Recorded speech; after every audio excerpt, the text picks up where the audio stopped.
புரட்சித் தலைவர் எம்ஜிஆர் அவர்களை பற்றி சத்யா ஸ்டுடியோ பத்மநாபன் அவர்கள் கூறியதை தற்பொழுது காண்போம். சொல்லுதல் யாருக்கும் எளிய, அறியவாம் சொல்லிய வண்ணம் செயல் என்றார் வள்ளுவ பெருந்தகை. அந்த பொய்யாமொழிக்கு ஏற்ப சமதர்மம், பொதுவுடைமை ஆகிய லட்சியங்களை மேடையிலே பேசுவது எளிது. கடை தேங்காயை எடுத்து வழிப்பிள்ளையாருக்கு உடைப்பது போல் யாருடைய சொத்தையோ எடுத்து சொக்கனுக்கும் ஏழை குப்பனுக்கும் பகிர்ந்தளிக்கும்படி மேடை புரட்சி செய்வது அதைவிட எளிது. ஆனால் தன்னுடைய நெற்றி வேர்வை நிலத்தில் விழ அயராது உழைத்த உழைப்பால் உருவான ஒரு நிறுவனத்தின் நிர்வாகத்தை அதன் தொழிலாளர்களுக்கே சமமாக பிரித்தளிப்பது என்பது எல்லோருக்கும் உரியதன்று. அது எங்கள் வாழ்க்கை பாதையின் ஒளிவிளக்காம் புரட்சித் தலைவரை போன்ற பொன்மனச் செம்மல்களுக்கே உரிய ஒன்று. ஈத்துவக்கும் இன்பம் அறிந்த பெருந்தகையிடம் சேரும் செல்வத்தை ஊருணி நீர் நிறைந்ததற்கும் ஊர் நடுவே பழமரம் பழுத்ததற்கும் தமிழ்மறை ஒப்பிடுகிறது. அந்த முப்பாலுக்கு ஏற்ப எங்கள் இதே தெய்வம் பெற்ற லட்சங்கள் எல்லாம் ஏழை எளியோரின் ஏழ்மையை தீர்க்கும் லட்சியத்திற்காகவே பயன்படுத்தப்பட்டன. திரை உலகிலேயே வற்றாத வழங்கும் காமதேனுங்களாக கருதப்படுபவை திரையரங்கங்கள்தாம். ஒருமுறை சென்னை நகரின் முக்கிய திரையரங்கம் ஒன்று விலைக்கு வருவதாக இந்த ஏழை பங்காளரிடம் தெரிவிக்கப்பட்ட போது அவர் கேட்ட முதல் கேள்வி, இந்த தியேட்டரை வாங்கினால் அதில் எத்தனை பேருக்கு வேலை கொடுக்க முடியும் என்பதுதான்.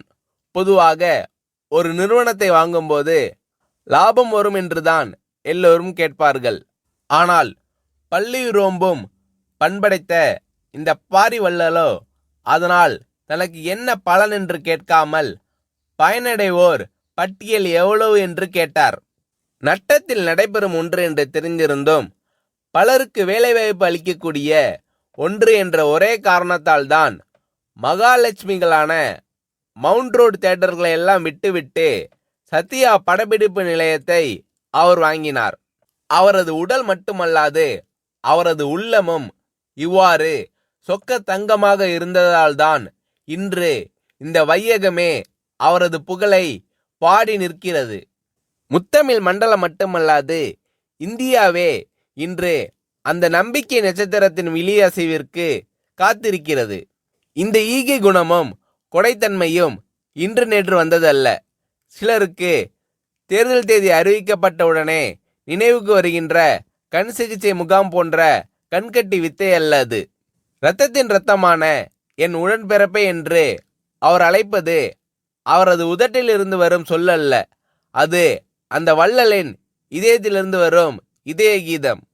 ஒருமுறை விலை மதிக்க முடியாததும் எளிதில் கிடைக்க இயலாததுமான கேமரா ஒன்றை தொழிலாளி ஒருவர் கைத்தவறி கீழே போட்டு பழுதாக்கிவிட்டார். செய்வதறியாது திகைத்து போன நாங்கள் என்ன சொல்வாரோ என்ற அச்சத்துடன் ஒப்பனை அறையில் இருந்த புரட்சித் தலைவரிடம் தயங்கி விவரத்தை சொன்னோம்.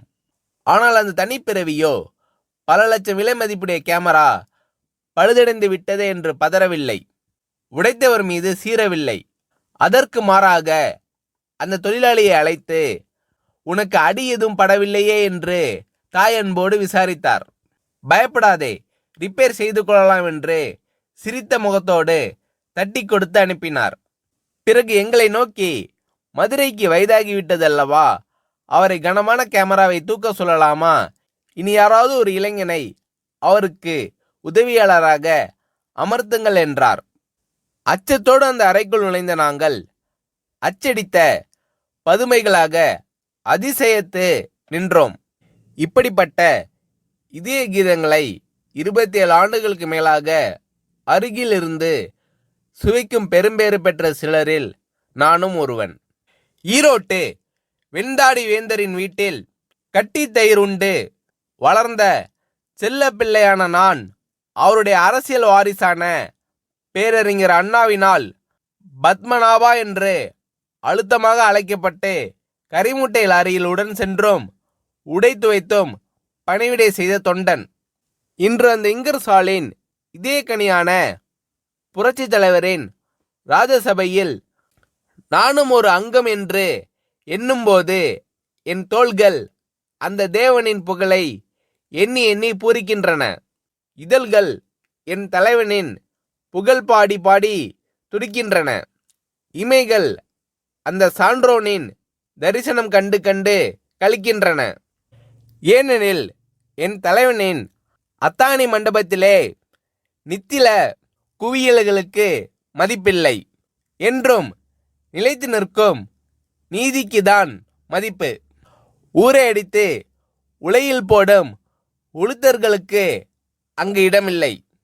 ஆனால் உண்மை உழைப்பிற்கு அந்த ராஜசபையிலேயே என்றும் ஏற்றம் உண்டு.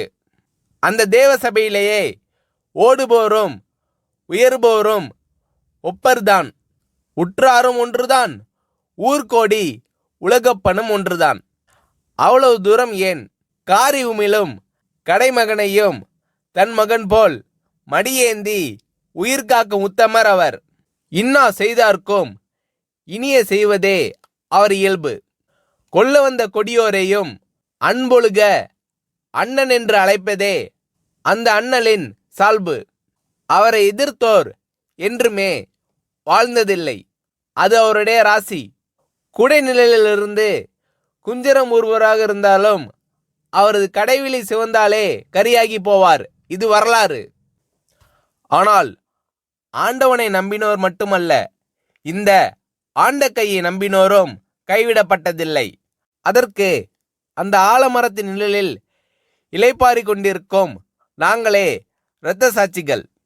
சிகாகோ நகரத்து வீதிகளை சிவப்பாக்கிய மேதின வீரர்கள் கூட குறிப்பிட்ட நேர உழைப்பு, அந்த உழைப்பிற்கு ஏற்ற ஊதியம் என்றுதான் ஆர்ப்பாட்ட போர்ப்பாட்டு பாடி சென்றார்கள். ஆனால் புரட்சி தலைவரோ அதனினும் ஒரு படி மேலே சென்று உழைப்பிற்கு ஏற்ற ஊதியம் பெறுவதை விட எங்களை அந்த நிறுவனத்தை நிர்வகிக்கும் பங்குதாரர்களாகவே ஆக்கியிருக்கிறார். இன்று சத்யா ஸ்டுடியோவை நிர்வகிக்கும் ஒர்க்கர் கம்பைன்ஸில் நாங்கள் எல்லாம் ஊழியர்கள் அல்ல, பங்குதாரர்கள். அதிலும் எப்படிப்பட்ட பங்குதாரர்கள்? பொது மேலாளர் முதல் துப்புரவு தொழிலாளி வரை எல்லோரும் ஒரு நிலைதான். உயர்வு தாழ்வு அற்ற சம பங்குதாரர்கள்தான். இந்திய துணைக்கண்டத்திலேயே ஏன் உலகம் முழுவதிலும் தொழிலாளர்களை சம பங்கு நிர்வாகிகளாக இருந்து நடத்தும் ஒரே படப்பிடிப்பு நிறுவனம் சத்யா ஸ்டுடியோ ஒன்றுதான். காரணம், அது ஒரு சாதாரண மனிதருக்கு சொந்தமானதில்லை. அது ஒரு சரித்திர நாயகனுக்கு, புதியன செய்யும் புரட்சி தலைவனுக்கு சொந்தமானது. பகுத்துண்டு பல்லுயிர் ஓம்புவதை நூலோர் தொகுத்தோற்றுள் எல்லாம் தலை என்று கூறும் குரல் நெறி தெரிந்த ஒரு குமணனுடையது. அந்த குமணனுடைய காலடியில் நாங்கள் நிற்பதில் அந்த வள்ளலின் சுடரொளி எங்கள் வாழ்க்கையின் வழிகாட்டி ஆகிறது. நாங்களும் எங்கள் குடும்பத்தினரும் உண்ணும் போதும் உறங்கும் போதும் அந்த ஏந்தலை எங்கள் வாழ்க்கை பாதையின் ஒளிவிளக்காம் புரட்சி தலைவர் நீடூழி வாழ்க என்று நித்தம் நித்தம் வாழ்த்தி வணங்கி கொண்டிருக்கிறோம் என்று புரட்சி தலைவர் எம்ஜிஆர் அவர்களை பற்றி சத்யா ஸ்டுடியோ பத்மநாபன் அவர்கள் கூறுகிறார்.